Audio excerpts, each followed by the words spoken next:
Welcome po sa ating kusina. Magluluto po ako ngayon ng chop suey. Una po muna, lagay tayo ng mantika sa mainit na kawali.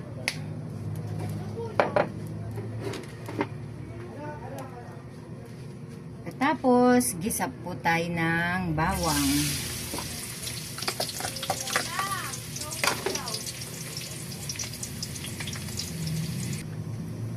Tapos, isunod na natin ang sibuyas. Gisa-gisa lang po natin yan. Kailangan palabasin natin ang aroma ng bawang at sibuyas.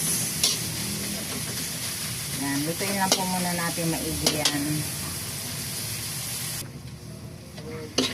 Pag transparent na ang sibuyas, ilagay na natin yung sahog nating manok.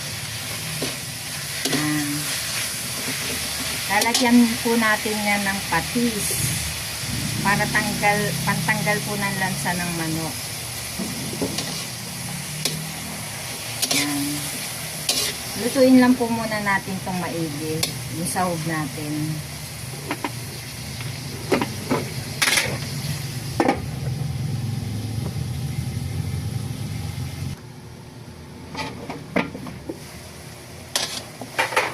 Yan, pagluto na po ang ating manok, pwede na po natin ilagay ang ating carrots.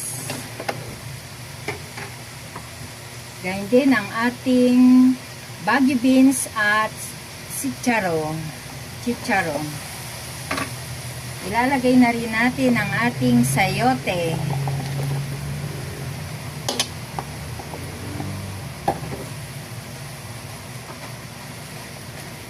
Pati ang cauliflower. Lagay na rin po natin ang ating baby corn. Yan, halu-haluin lang po natin yan.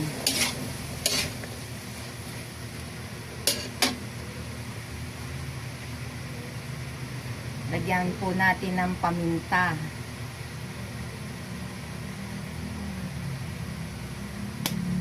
At ng pampalasa.